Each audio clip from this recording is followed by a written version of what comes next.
Senhor eterno Deus, obrigado por a gente poder se alegrar com as coisas que o Senhor faz no nosso meio. Como diz a tua palavra, o Senhor vai nos manter ocupado com a alegria do nosso coração. Pai, nós vivemos uma batalha, uma guerra nesse mundo. Eu agradeço para o Senhor nos encorajar a perseverarmos cada dia mais, para a gente poder ver, Pai, as coisas que nós estamos vendo hoje, celebrar, Pai, a família que é a tua família, com os irmãos de Brasília, de São Paulo e de outros estados que sempre nos visitam. Muito obrigado. E eu oro, Pai, por essa mulher sozinha, Dona Paula, num mundo tão cheio de gente disposta a se relacionar, Pai, como esses que estão aqui, os teus filhos. A minha oração é que o Senhor possa, nesse tempo de solidão, Pai, da Paula, o Senhor levá-la a fazer a principal reflexão da vida, que é esse retorno para o Senhor. Sei que o nosso corpo é isso mesmo, a gente vai sofrer, a gente vai adoecer, até chegar o dia da gente padecer. Mas é minha oração que o Senhor possa trabalhar, Pai, onde o homem não pode trabalhar. Desejamos também que o Senhor restabeleça a saúde dela, o Senhor possa também dar a ela, Pai, a oportunidade de, do fundo do coração, desejar conhecer o Senhor. Pai, eu peço que a tua palavra possa ser dita para nós por meio do teu Espírito, que a mensagem seja muito maior do que o mensageiro, e que ela mesma, Pai, como espelho, seja capaz de refletir o nosso íntimo e nos ajudar, Pai, a compreender o grande amor e a misericórdia do Senhor por nossas vidas. Pai, muito obrigado por estarmos aqui juntos. É o que oramos em nome de Jesus. Amém. Bom, Romanos capítulo 1.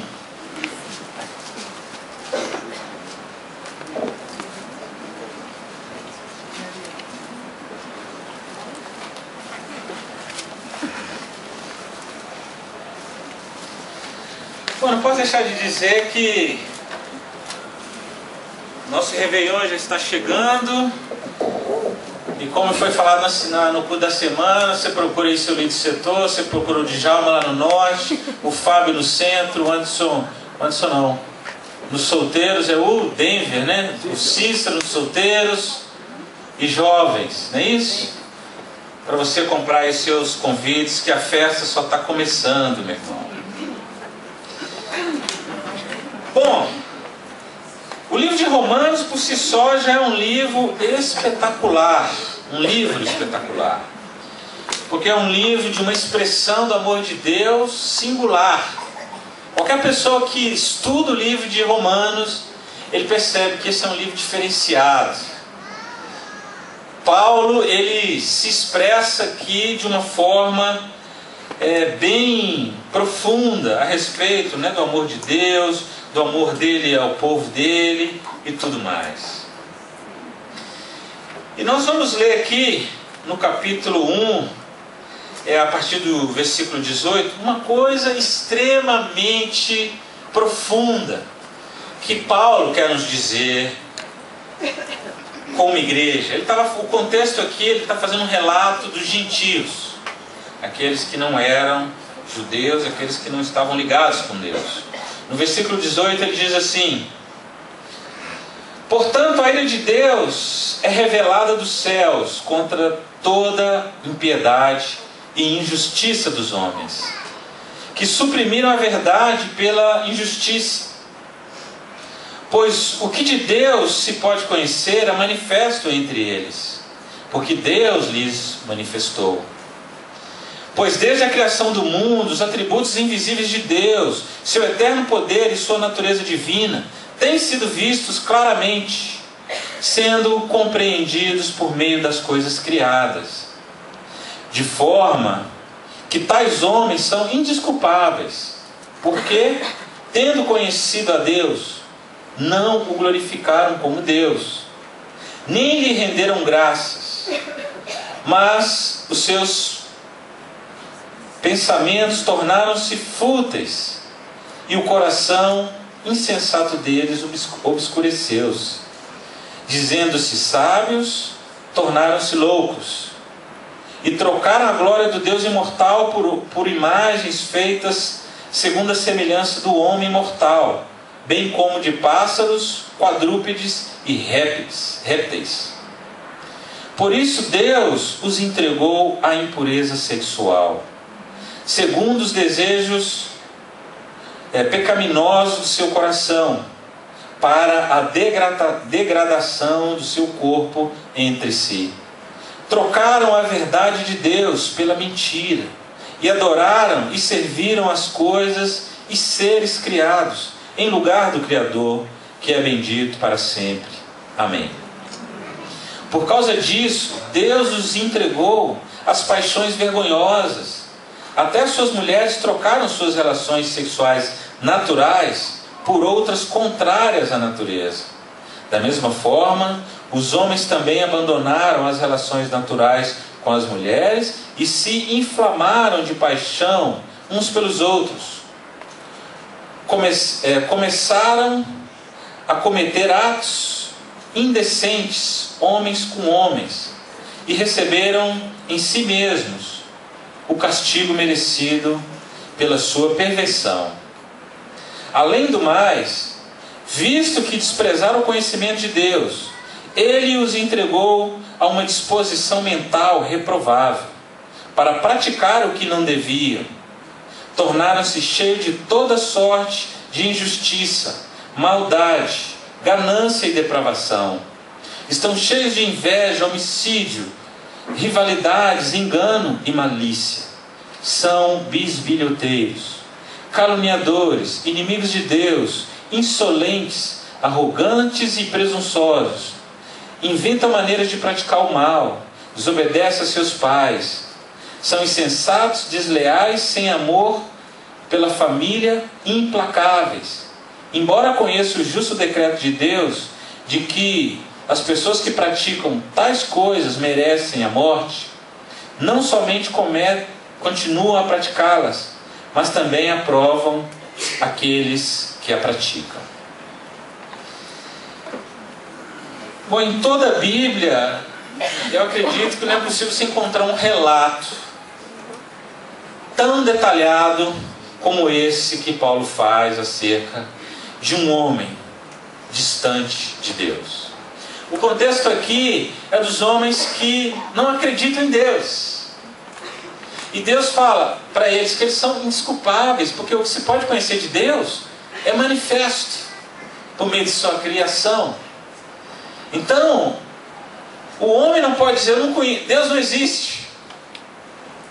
Ele não tem essa desculpa, porque Deus está deixando claro a sua existência por meio da sua criação.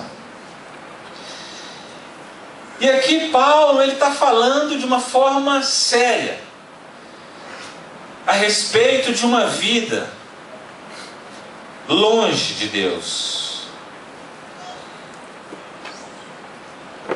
E o que é dito aqui, que quando uma pessoa se inclina a fazer o mal, a se entregar à maldade, porque elas se afastam de Deus, ou não lhe dão a honra que lhe é devida, Paulo está dizendo aqui que Deus entrega essas pessoas a uma disposição moral reprovável.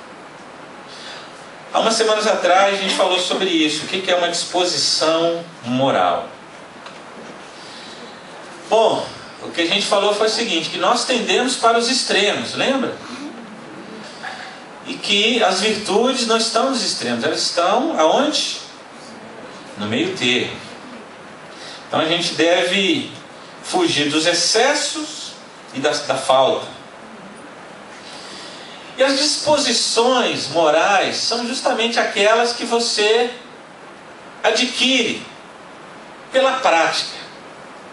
Você vai fazendo tanto uma coisa que aquilo se torna um hábito, uma disposição.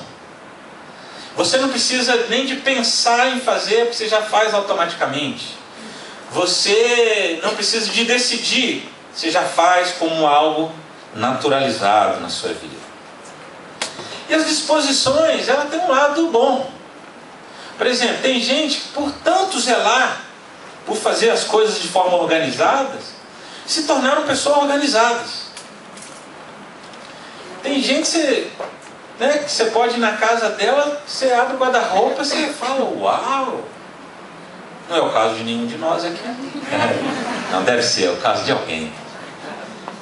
E a pessoa, a vida dela é assim, a mochila dela é organizada, os papéis dela são organizados, a agenda dela, tudo é organizado. Você pega o caderno de anotação dessa pessoa, uma organização, põe de azul, não sei o que, põe de verde, põe... Uma pessoa organizada. De tanto agir assim, a pessoa se tornou uma pessoa organizada. Então, quando ela vai fazer algo, ela não precisa de decidir ser organizada. Ela simplesmente faz aquilo que já é uma disposição dela, um hábito. Isso é uma coisa boa. E as disposições, elas são... A gente não nasce assim, a gente constrói. Não é? Eu não sei quanto a você, mas é difícil você... Pelo menos eu, assim... Pode chegar a hora que for em casa, eu tenho que tomar banho antes de dormir, porque senão eu não durmo. E quando a gente é criança, não é assim. A mãe tem que, às vezes, dar um couro na gente pra gente tomar banho. Senão a gente não toma banho, não gosta de tomar banho. Mas de tanto você tomar banho ali todo dia chega uma hora que você vira uma disposição de tomar banho. E outras coisas na vida também são assim. Então o hábito, ele vai naturalizando as coisas em nós. E o que Paulo está falando aqui sobre uma disposição moral que é reprovável. O contexto aqui, Paulo está falando dos gentios. E não somente dos gentios comuns. Ele está falando daqueles que supostamente ensinam as coisas morais, mas eles mesmos são pegos, são culpados desses pecados que eles mesmos condenam. E Deus os entregou a essa disposição moral. E é difícil quando uma pessoa tem ali uma disposição, quando é bom, tudo bem, mas quando é um hábito ruim, é uma coisa difícil de ser mudado. Por exemplo, quando você vai na autoescola, se você já dirige, vai tirar a carteira, o instrutor tem um trabalho enorme para tirar os seus vícios. Você descansa o pé na embreagem, você... Como é que é? Põe a mão lá de fora. Fica com o braço lá de fora. Um monte de coisa você não pode fazer. Como é que é, Denise? Dirige com uma mão só. Dirige com a mão só. Tira a mão da marcha. Tira a mão da marcha. Não, mas tem que tirar a mão da marcha. Ah, não tira? Fica. Enfim.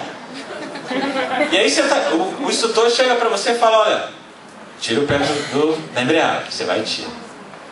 Você passou a marcha, o que acontece? O instrutor, tira o pé, rapaz. Ele fala 100 vezes para você e você nem vê que você está fazendo isso. Então, o que Paulo está tratando aqui é isso. De coisas reprováveis num ser humano que precisam ser modificados. Estão me acompanhando até aí? Que nós vamos aprender o que gera, o que é isso que gera em nós. Porque a gente não fala nada, não é assim?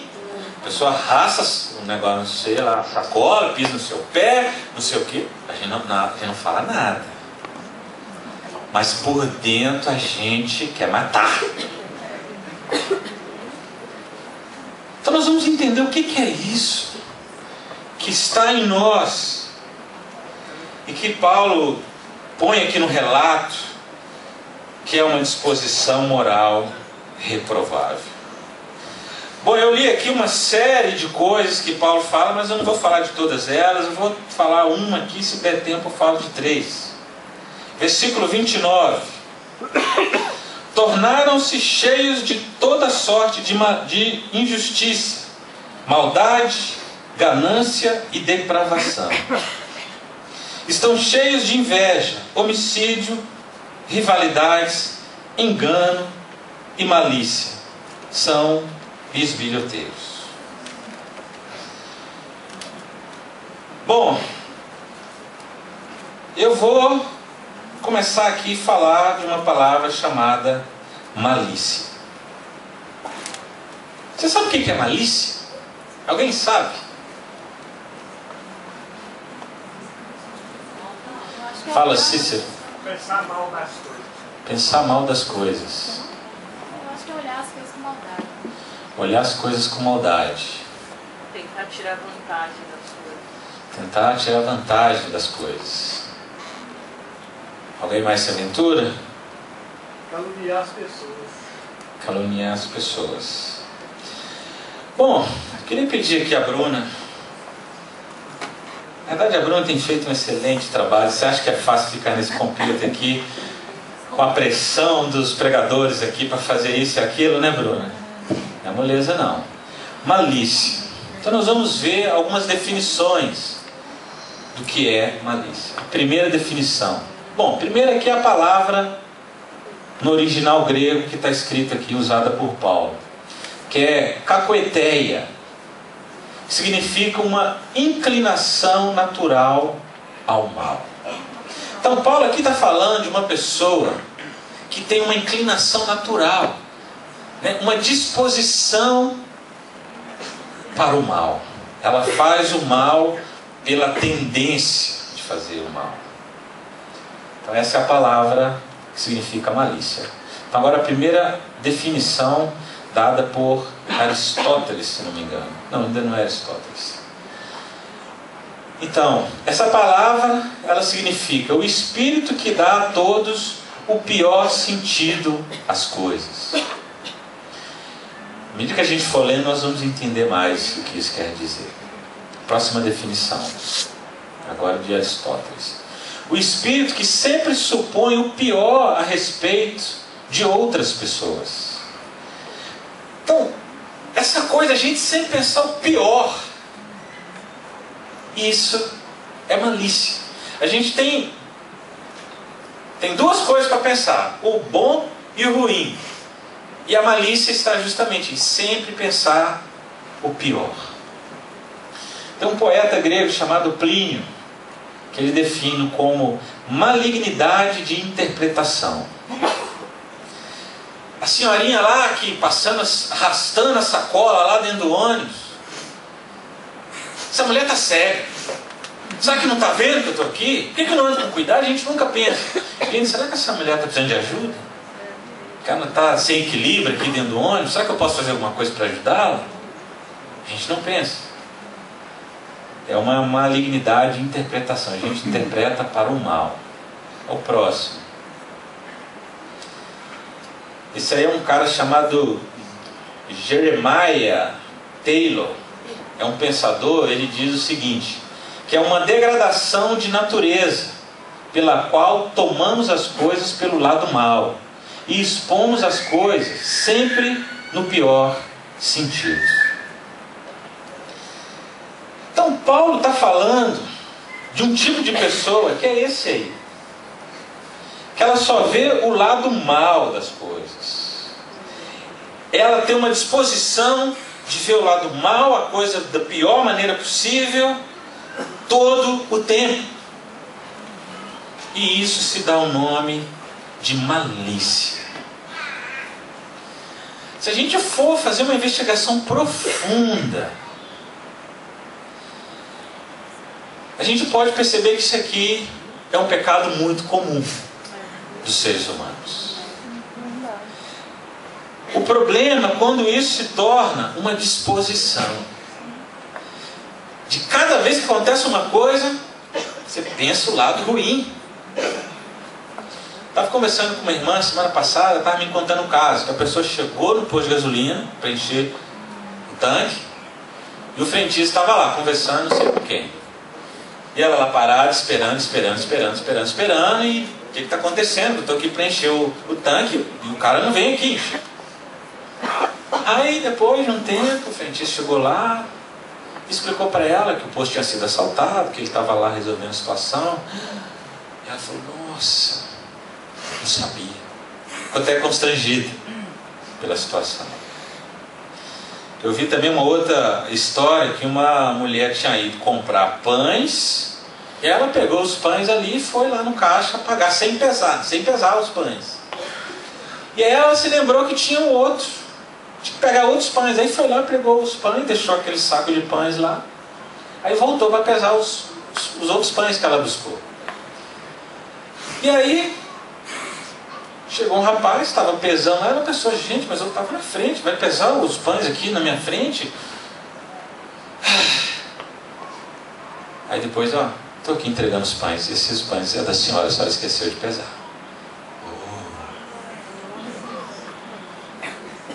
Essa disposição, essa coisa que a gente tem de sempre pensar tudo pelo lado pior, pelo lado mal, isso pode se tornar uma disposição moral reprovável em nós. Imagina quantas pessoas não foram caluniadas, não foram difamadas maliciosamente e eram inocentes. Porque acontece uma situação, nossa tendência, na realidade, Paulo está falando que a tendência de um homem afastado de Deus é essa, de estar sempre, o tempo todo, pensando a coisa pelo lado mal. Muitas reputações foram manchadas por causa de falatórios advindo de uma má interpretação. Já te aconteceu? Você está numa situação, você fala, gente, se alguém me visse aqui e entender tudo errado. Meu Deus do céu. Isso aqui é um prato cheio para alguém interpretar de maneira errada. Já te aconteceu isso? Às vezes você está pegando uma carona ali com um parente. Você fala, gente, se alguém me inventando esse carro aqui, não vai entender nada. E é assim. Essa tendência da gente pensar o pior tem destruído muitas coisas. E aqui Paulo está condenando, dizendo que isso é digno da ira de Deus. É uma coisa nojenta que está em nós. Não sei se a gente vai ter alguma exceção aqui nessa sala. E aí Paulo, ele cola essa palavra aí que é a malícia a outras duas. Uma anterior a essa, que ele fala que chama de engano.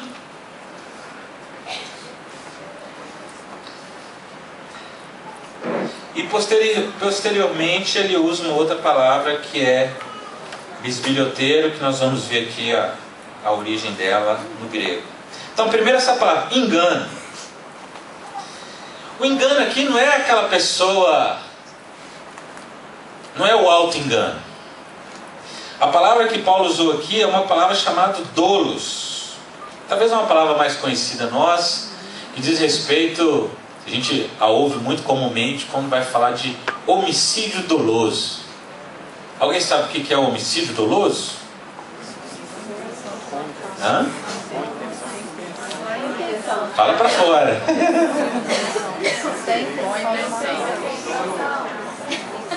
Com intenção.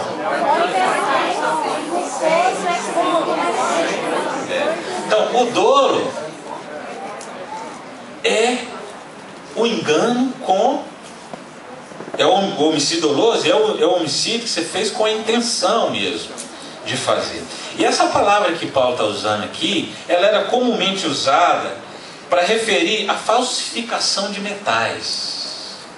Um metal doloso é um metal que não era puro, não era original, digamos assim. Era adulterado. E era também usado para usar a adulteração de vinho. Então não era o vinho puro, era o vinho misturado. Então daqui a ideia de que o engano é uma pessoa corrompida. Ela faz o mal por intenção de fazer o mal. Por exemplo, às vezes você está lá no trânsito,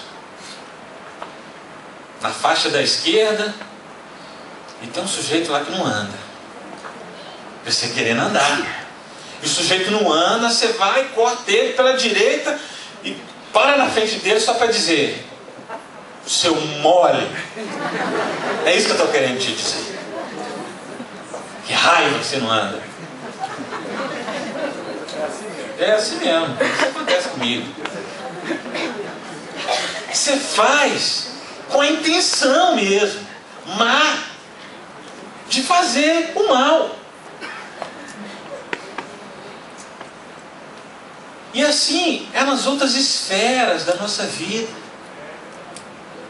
A gente faz o mal pretendendo realmente fazer o mal. Então, antes de falar da malícia, Paulo colou essa palavra dolos. Uma pessoa corrompida, que tem uma inclinação para fazer o mal.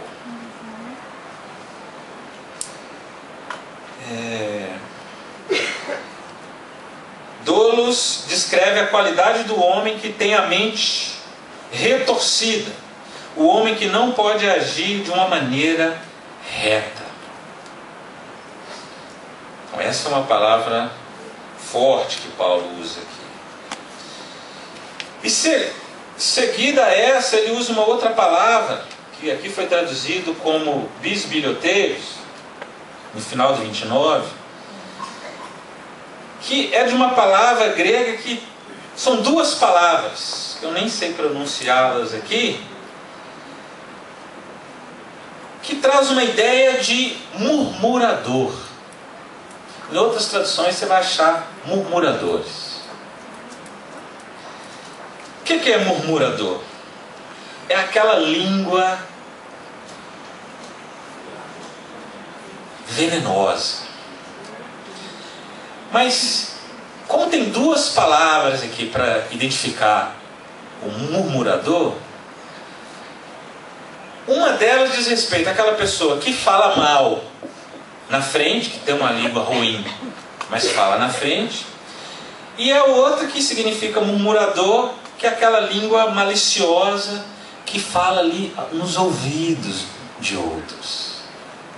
Ela não fala abertamente, ela fala maliciosamente, chega no ouvido e... As duas condições são más, as duas pessoas são más.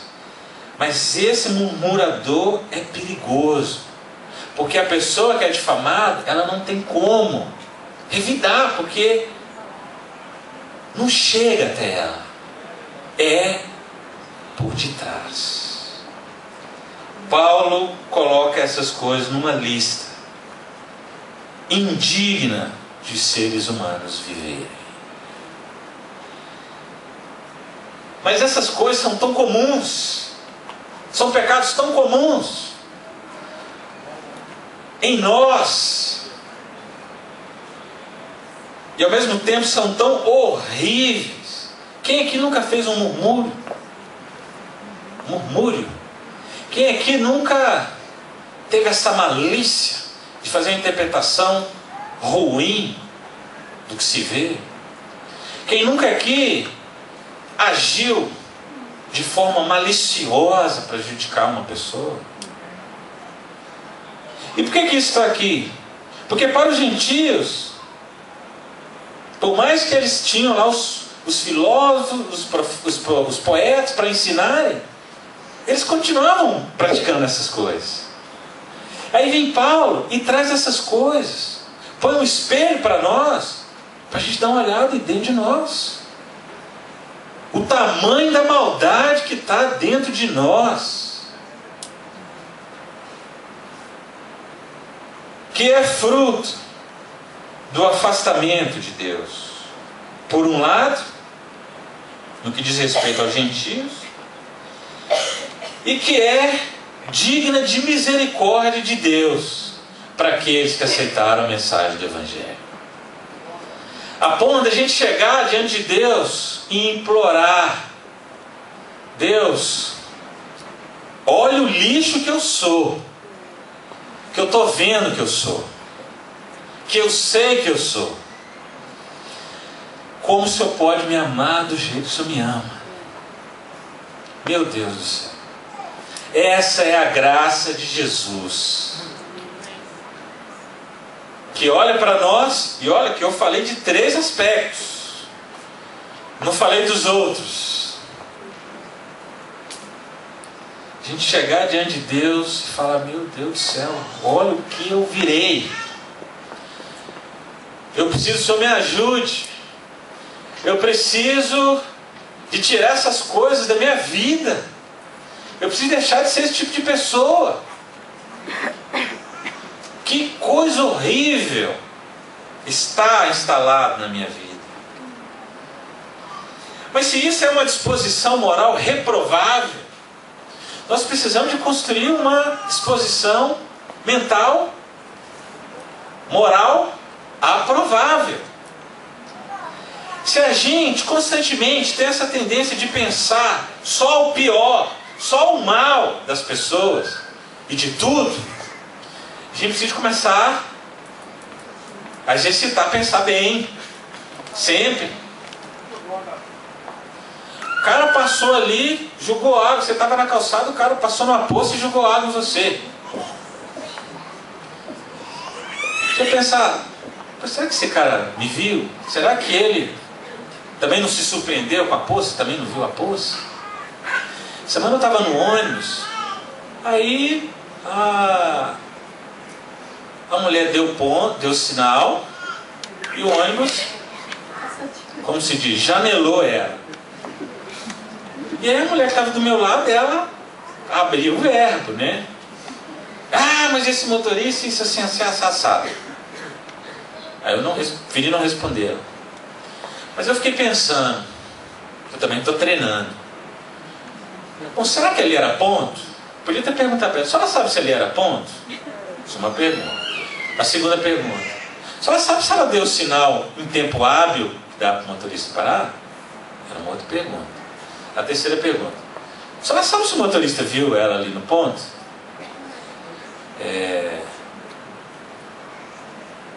Nem eu nem ela sabíamos. Então por que pensar que o motorista foi maldoso? Você percebe que a situação, o problema não é a situação, não são as situações que acontecem, somos nós, como nós as vemos. Porque eu não sei o que aconteceu nessa situação. Em muitas situações que nos acontecem, a gente não sabe. Então por que a gente não pondera também? Não, pode ser que aconteceu isso. Deixa eu ir lá ver para saber.